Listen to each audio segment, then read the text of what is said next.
I got any questions or anything you want to cover? Yes, and actually I'll pass this microphone back so everybody can hear you. Hey, excuse me. Yes.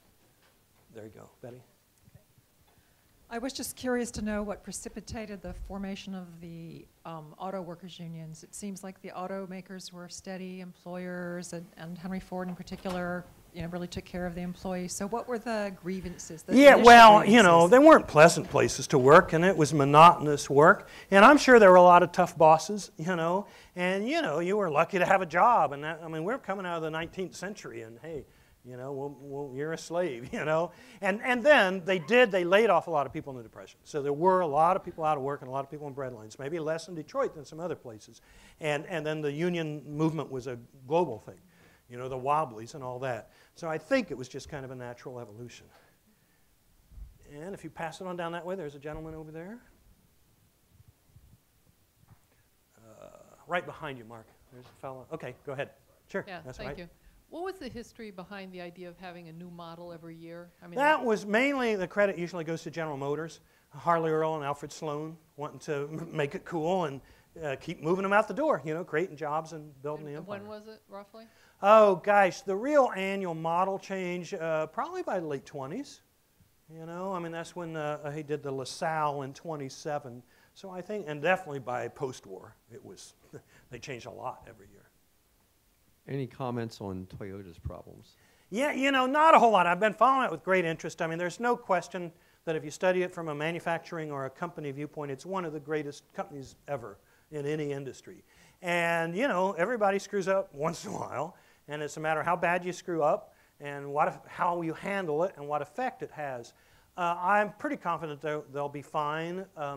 I thought Firestone was a goner. If you remember, their tires were exploding out from under Ford trucks a few years ago. And they did a much worse job of handling it than Toyota has. It was just a total disaster. And I thought they just closed down the Firestone name, because that's owned by a Japanese company called Bridgestone. And they didn't. Firestone has all the tires on the Indianapolis 500 cars now. So if they can survive that, and of course Johnson & Johnson's a classic case of Tylenol handling it right.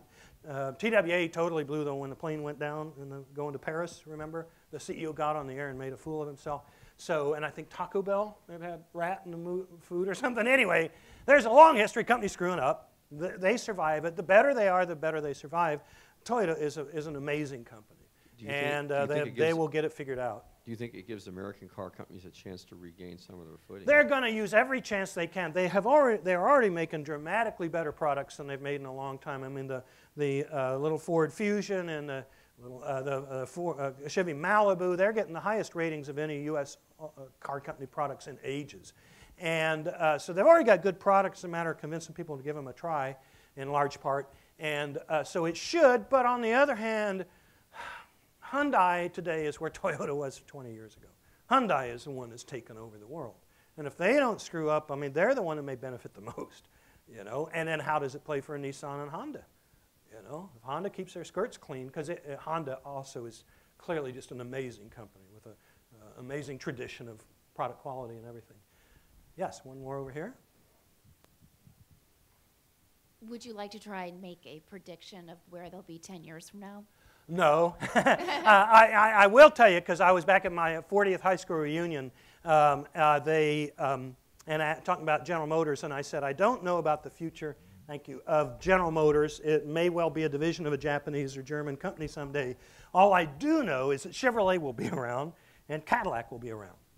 Maybe Buick too, but Chevrolet and Cadillac are two of the most valuable brands in the world. They've done a real good job of managing Cadillac brand in the last few years, and not bad with Chevy. So those will still be around, but who owns them? They might be better off owned by another company. So it's really hard to say. Chrysler's now part of Fiat, and the guys that own Nissan and Renault, he's a real smart guy, and he's kind of always looking around the edges. So I don't know who will end up owning them and what the pattern will be. I do have to say, a few years ago it looked like Ford was just history, and GM was way ahead of them. They were both in bad shape, but GM was in much less bad shape. And then Ford, Mr. Ford, whatever, great-grandson of Henry, brought in a man from Boeing, Mullally, and he turned that puppy around, and today Ford is much, much stronger than GM, and they didn't have to take any government money. So right now you'd have to say of the American companies, None of them are healthy, but it is clearly in a much better position than those other two brands. So maybe Henry's name will live on. Yes, sir. Why were most car companies built in Michigan? Oh, you know, that's a good question. It was actually in my original notes, and I had to squeeze a few things out. Michigan had a lot of lumber, and so carriage makers were there. And original cars were all made out of wood. They bolted steel plates on the outside, but the frame was made of wood. So it was really the wood, and then also it was near iron ore, which came from up in Minnesota and stuff, and kind of halfway between there and the steel mills. And also it was a big center for boat motors, because it's on where two lakes come together and there's a river. And so a lot of these people were tinkers in marine engines before they made automotive engines, because boats were using diesel engines and gasoline engines before cars were. So those things. And then the fact, really, that Ransom Olds and Henry Ford were there. Because until they rose up, New York and New England and Ohio were also contenders. And Indiana wasn't bad. Yeah, I can repeat the question. I'll try that. Sure. I just have to commend you for the material you put together and just the research and everything, as well as the passion for this subject. You just was a tour de force as far as I can tell from your Well, thanks. But I guess my question, if I can dovetail that into a question, is you talked about some of the financial underpinnings and the structure of the industry as it kind of developed and grew, how Ford didn't go public until in the 40s, and how GM was kind of a product of the stock and security. Right.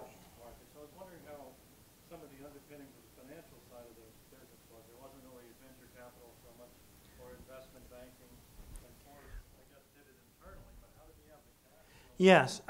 Well, you know, this industry is a real blend. When I studied the movie industry, that was a bunch of Eastern European Jewish immigrants, basically. Took on the establishment. They were kind of outlaws. The establishment was Henry Ford.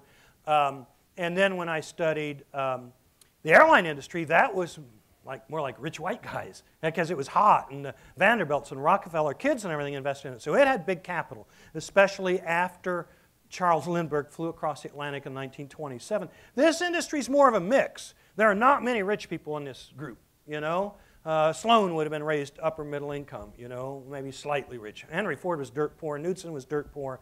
I think the industry came on so fast, and Henry was pretty tight. I mean, you know, yeah, he doubled the pay, but it was to lower turnover. He also, well, when he was out of money one time and the banker said, you got to, you know, we need 30 million bucks, he shipped 30,000 cars to his dealers and said, either pay for them up front or you aren't a Ford dealer anymore. And he upset a lot of Ford dealers, but he got the money. So he was no dummy. And the clear thing was is he dropped that cost of making the cars faster than he brought the price down. Even though he brought the price way down, he'd never sell a car at a loss, you know. And he just piled up huge amounts of cash, making 1 million cars a year, you know, 1918 or whatever, and had money in the bank. And until in the later years, he was still trying to run the company, and the company really ran downhill by the 40s. And then his grandson, Henry II, tried to turn it around and brought in Robert McNamara and all those guys. But it was always, it did attract investment from an early day, and people could see, hey, this is the future. So real blend, and you can make the case that really General Motors was, in large part, a venture capital investment by the DuPonts. And the DuPonts continued to own a huge share of General Motors through an entity called Christiana Securities until either the 50s or 60s when antitrust people came after him from Washington and made him sell it off. But otherwise, DuPont might still own it, you know. They hung in there and they made a huge amount of money off of that. So one thing is Sloan was a smart guy, but he had big money behind him. And you can make a case that Studebaker and Kaiser may have had money but not enough money.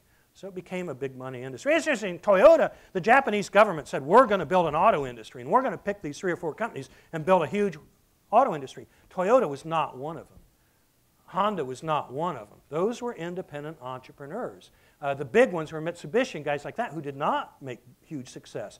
Toyota made looms for making fabric, and he sold the loom company to the British, took the profits, gave it to his son in the 30s, and said, now you go make cars. And so he was an outsider too. Another question. Yes, sir. I think how cheap did Ford get the Model T? I'm pretty sure $360 in 1915. Oh, you know, I don't know. We could look at the numbers, but I'm guessing those companies were making maybe 20% pre-tax margins, maybe 30. They're pretty profitable businesses. So I would think whatever that works out to, $290 to build it if you're selling it for $360. Yes. Yes. Yes.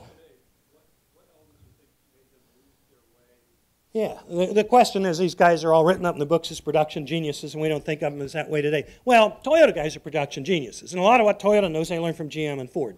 I mean, Mr. Toyota, the original, made all his employees read Henry Ford's life story, you know, so it all streamed from those people. I think it's success. You get fat and happy. In my hometown, GM was known as Generous Motors, and you knew it was lifetime employment, and you knew it wasn't, you know, you couldn't really get fired, and it was just there forever, and it didn't move real fast, and it wasn't the most energetic company on earth. It wasn't where you go to look for an entrepreneurial spirit.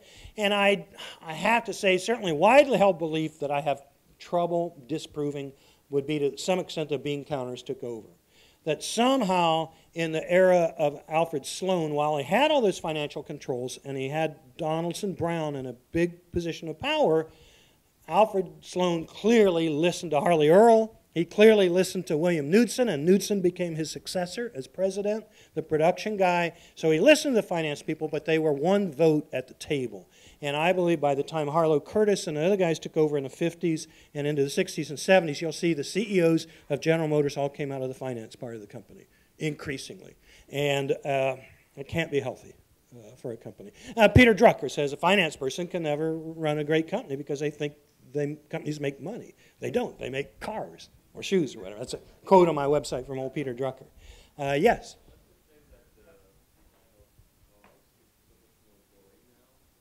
Yeah, the question, why do cars look so much more boring now?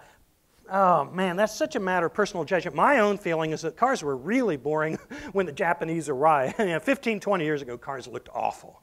And I believe they're much more exciting now. Now, you can make a case a lot of that's because of the Germans. I mean, what Audi has done and stuff. But I think Hondas and Toyotas are much more interesting looking cars than they were a few years ago. Chrysler, I drive a Chrysler PT Cruiser. They got pretty adventuresome with some of their cars despite their financial troubles. So I think things are a lot better now than they were a while ago. So maybe it's some sort of curve. But yeah, hey, because as a kid, we'd sit on a playground parking lot and name all the cars, and boys and girls could do this in Anderson, Indiana. You'd see the car coming, whoever could first name what kind of car it was. Well, in 1958, 1960, you could tell them all apart from 2 miles away. I remember we all felt by 65, they no longer looked different. They used the same platforms, and the Buicks and Oldsmobiles, you couldn't tell them apart until they got like a block away.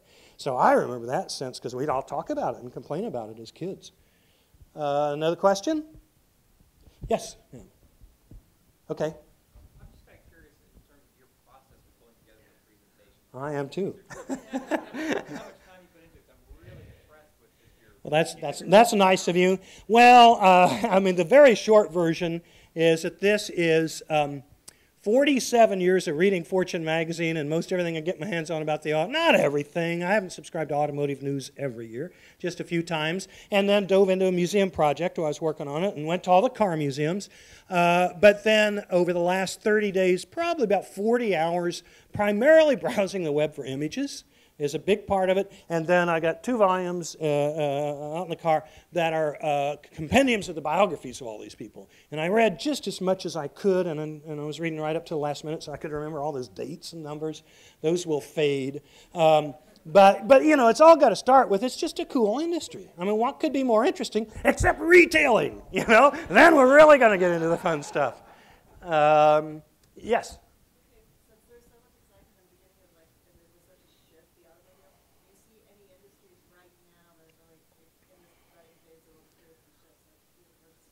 Yeah, no, well, that's a great question. Are there any industries that are today where the auto is? No, I don't have any good, easy answers on that. I think there's a lot of exciting industries. And I mean, you know, you got social media going, you got whatever the next round of, you know, downloadable high-def movies and everything. The impact this industry had on workers, the number of jobs it created, it'd be hard to touch those kind of numbers. the impact it's had on our lives, you know, on music, the number of songs written that have Corvette and Chevy in them. You can find it on the web. There's hundreds of them. I forget, 140 songs have Cadillac in them. My favorite was the disco-era song, Heaven is the Backseat of My Cadillac, you know. You know, and then, you know, people said Henry Ford did more for working women, more for women than any man in U.S. history. Because the Model T gave people an incredible amount of freedom. My mom's 94, and she'll still talk about the day she and her sister drove her dad's car into the ditch, and he had to come bail him out. You know, she doesn't remember what kinds. That shows she's a woman. But anyway, but she sure remembers the story in the evening. But what's going to have that kind of broad impact? You know, when I look at big, huge inventions, I mean, the broad telecommunications things are hard to argue. How telephone, the airplane, I can make a case in my own judgment, probably the second most important invention in the last 100 years might be the television. Because if you really think about it, how bizarre the whole thing is, how they really make pictures go through air, and how I always said if somebody landed from Mars and came to a living room in America, certainly 20 years ago, they'd see all the people huddled around this altar that was lit up, and, you know, Ed Sullivan and the Beatles in a little box. You know, they'd think, this is really weird. What religion are these people into? You know, it consumed a huge amount of our time and energy. But who knows? Who knows? I don't think it's the Kindle. Another question? Okay, well, okay, one of the things I'd like to do is, if you'd like to get on the emailing list, sign up on that sheet over there. I was going to pass that around, I forgot to. Make sure and send back up the things I handed around.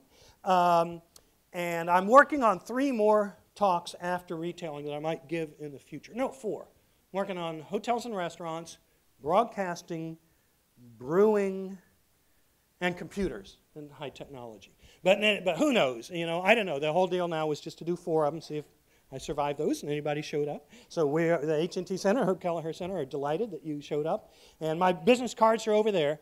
So if you have any additional questions or further thought, just drop me an email. And I'm here on the UT campus pretty much 5 days a week as entrepreneur in residence. And the University of Chicago group, we'll be meeting downstairs. It's across the courtyard, and go down the stairs and turn right. You'll come to the Caroline Restaurant. So thank you again all for coming tonight and sticking around.